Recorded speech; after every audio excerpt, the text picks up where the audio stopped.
Kita ni seorang pekerja. Pekerja kena buat kerja dengan baik. Kita kena laksanakan amanah sebab dia akan mendatangkan berkat. Ada setengah pekerja dia tidak melakukan kerja dengan beramanah, beretika. Kita sebagai orang Islam, kita perlukan sifat-sifat yang baiklah sebagai pekerja.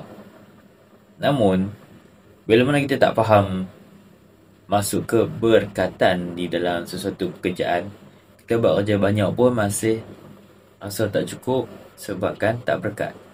Apa maksudnya tak berkat tu? Tak berkat tu maksudnya kita buat semasa kerja tu kita buat benda yang tak sepatutnya lah. Macam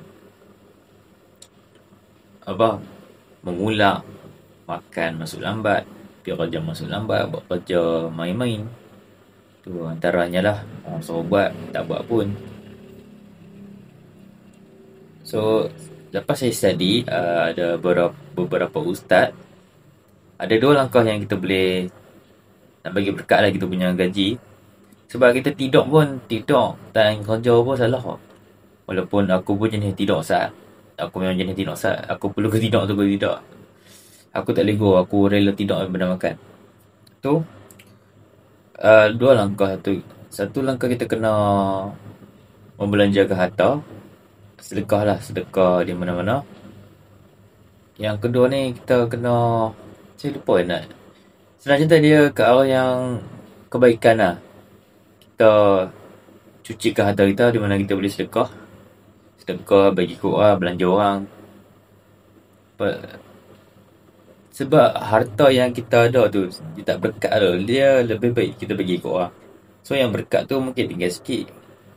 Walaupun ada banyak, tak berkat. Walaupun kita memerlukan contohlah 2,000. Tapi kita buat kerja macam tak 2,000. Sebab tu kita kena sedekahkan duit tu sikit. So sepadan dengan kita punya usaha time yang buat kerja tu. Susah saya nak explain ni. Adalah TikTok dekat TikTok. Ustaz dekat TikTok ni dia ada terangkan macam mana nak tambahkan nilai keberkatan. Sebab apa? Di mana kita punya kerja tu berkat, dia akan menambahkan kita punya rezeki, ketenangan dan sentiasa rasa cukup. Itu yang lebih baik lah. So apa pun video aku dekat sini, aku nak abang kita kena buat kerja dengan bersungguh-sungguh demi masa depan diri kita juga. Kalau kita tak rajin, malas, apa pun tak boleh mah. Semua tak boleh mah. Apa pun tak jadi. Kita ni sebagai orang Melayu kena kuat lah. Kita tak boleh jadi yang pemalas, di mana kita risau sangat dengan kehidupan sekarang. Lepak lah, minum, lepak, semua tu rasa dah kena stop. Sebab sekarang ni bangsa kita dah sangat teruk. Masuk aku bukan teruk tak.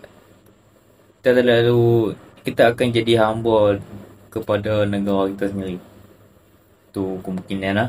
Benda tu boleh berlaku. Apa yang aku nampak sekarang memang aku risau sikit lah benda tu. Dengan anak-anak muda kita. Aku tak mahu anak muda kita tu jadi lemah. Aku nak anak muda kita conquer di Malaysia ni. Aku tak mahu bangsa lain pegang sebab ni negara kita. Dan sepatutnya kita kena jadi orang yang hebat lah. Kita tak boleh jadi hamba di negara sendiri. Okay, let's go. So tak ada apa-apa, saya ada jual ebook tentang kesihatan mental dan kewangan. Yang mana ada masalah nak urus duit, boleh tengok dekat link in bio. Harga tak mahal pun, RM19 saja. So kalau tak ada masalah, boleh tengok dekat link tu. Jadi kalau rasa video ni guna, boleh share dekat kawan-kawan ataupun siapa-siapa yang anda berminat lah nak share. So okay, tak ada apa-apa, let's go.